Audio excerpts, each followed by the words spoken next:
On the topic of alternative facts, Sean McVay, the coach of the Rams, who had been allowing rumors to manifest and grow about the possibility that he's done, and Aaron Donald the same way. Here's McVay and some Donald on the question of whether or not the Rams, and specifically those two key individuals, will be there to #run it back. But I can't say enough about this team, the resiliency, the mental toughness, Super Bowl champs. This will never, ever get old. Give it up for those players right there getting it done. Woo! Sean McVay just tapped me on the shoulder. He wanted to know if you were interested in running it back.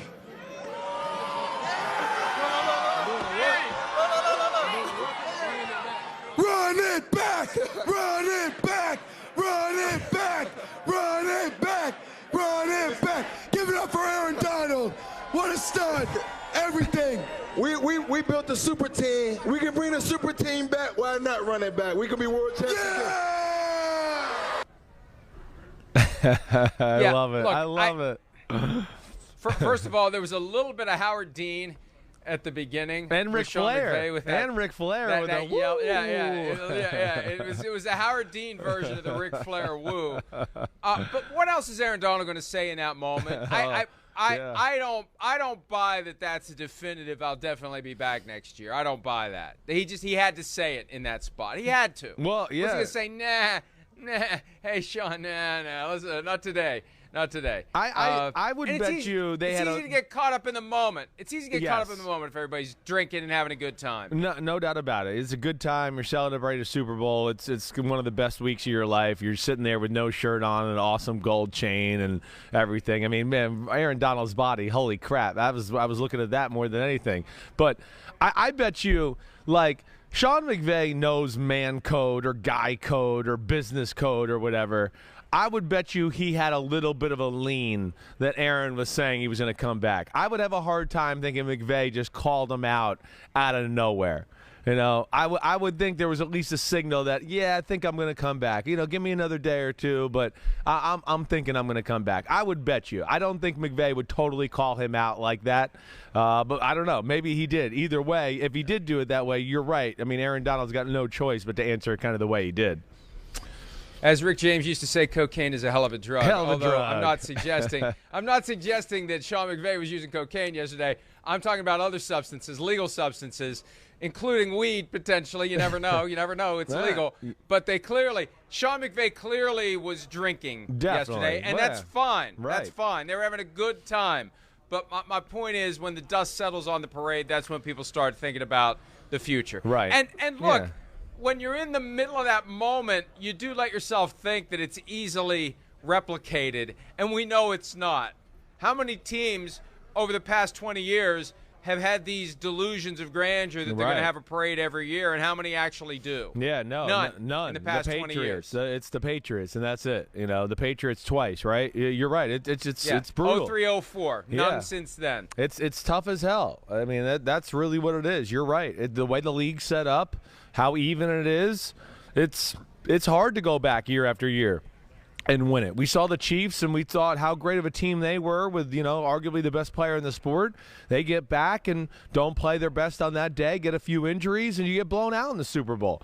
So there's just so many circumstances that can, you know, lead to you failing to repeat. But either way, like I've talked about, you know, first off, I think Aaron Donald does love football. I'm sure he is a little worn out, but I think he is, like, at the end of the day, going to look at it and go, man, this team, we're kind of good. I'm still really good. I'm going to hang in there and keep going and see if we can't strike while the iron's hot.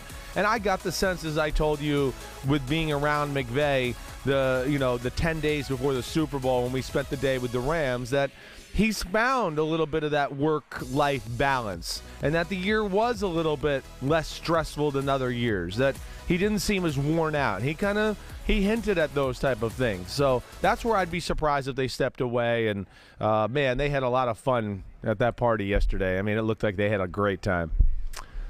Aaron Donald is so big. It's amazing. In the top of his upper body. Yeah. It makes his pecs look small. Yeah, I mean, look at it. He is so big. Right. He is so big in the shoulders, the traps, the biceps and the triceps, that his pecs look ordinary. That's how big he is around it. I know. It's amazing. You know, he's a 280-pound man that's, you know, built like a, you know, usually linebackers have a body like that, but they're 245 pounds, not 280 and throwing around 315-pound, you know, offensive guards and offensive tackles. A freak of nature. And, you know, like we talked about in the pregame and all last week and everything else, I mean, it's official. You watch that game back, I mean, it is official. He is one of the greatest defensive players of all time. There is nothing you could say about it, and looks like he's pretty, yeah, they're a team of stars. They're pretty good partiers, too. Man, I mean, NFL players, they know how to go hard on the field, and they know how to go hard off the field, too.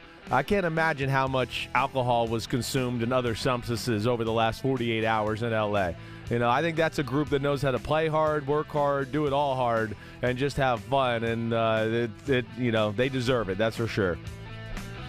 You know, you think of the great interior defensive linemen over the past 20 years. Yeah. And most of them, you know, they're all not built like Vince Wilfork. No. But you got a lot of extra flesh in the middle. Definitely. So that you're harder to push around, but you're still very athletic and strong and nimble. Aaron Donald compensates for the lack of weight by the strength. Yes. He doesn't need to have that extra weight in the middle because he got so much strength up top. He can he's still hard to move. Yeah, it's where it's rare. You're right. Like, you know, it's a rare body type that really we've never seen at the position. I think that's why he kind of fell a little bit in the draft, because people were a little scared. You know, whoa, can somebody this size and this build really do it and week after week and stay healthy? But I don't know. You know, I think a smaller athletic defensive tackles, I think a Warren Sapp, right? He wasn't like the biggest, most gigantic guy you ever saw. But, you know, to your point, he was big in the middle. He had a different body structure for sure. And then, you know, I don't know who else would be even that, like John Randall, right? Maybe he would be one of those guys that was really ripped and jacked, right? Maybe not quite as athletic as it, but similar. But yeah, there's very few people that have played that position that are like that, Mike. I think you're spot on. John Randall was like thick. He was thicker than Aaron Donald. Like Aaron Donald's got a V. Right. Defensive tackles aren't supposed to have a V. Right. That's right. They're not supposed to have a V. That's where I always I always wonder too with Aaron Donald, like if he didn't so obsessive about working out and just being like all over nutrition and protein intake and rest and all of that, like what would his normal walking around weight be?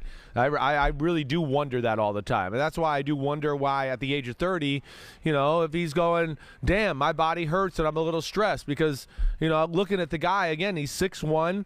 You know, I feel like if he just like was a normal everyday Joe Schmo and I went to the gym 2 or 3 days a week, maybe 4, like I feel like he'd probably be a 255 pound man.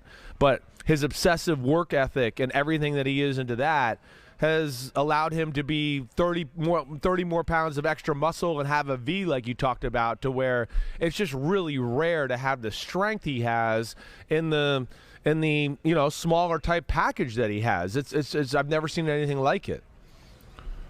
More than 10 teams passed on Aaron Donald in the 2014 draft, including the Rams. Yeah, the Rams had the second overall pick and took Greg Robinson, attack from Auburn, who was a complete and total bust. Yeah. Sorry, it's true. And then one pick after OBJ, that's when Aaron Donald came off the board. The Lions, I still remember that draft vividly. The Lions should have taken him. The Lions were in the last year with Ndamukong Suh. Nick Fairley was in the last year of his rookie contract as well. They had a clear need at defensive tackle, and they took Eric Ebron instead of Aaron Donald, and still kicking themselves today. Not that the Lions are the Lions. I mean, the fact that Matthew Stafford went straight from the Lions with no playoff wins in 12 years and won a Super Bowl with the Rams shows you that it's not him, it's the Lions for the past 12 years. And the fact that they didn't take Aaron Donald is one of the reasons why the Lions is the Lions, to borrow a phrase from Juju Smith-Schuster. You're going to rephrase that? It's not the Browns is the Browns, it's the Lions is the Lions. It's the now? Lions, yeah. Hi, I'm Mike Tirico, and thanks for watching.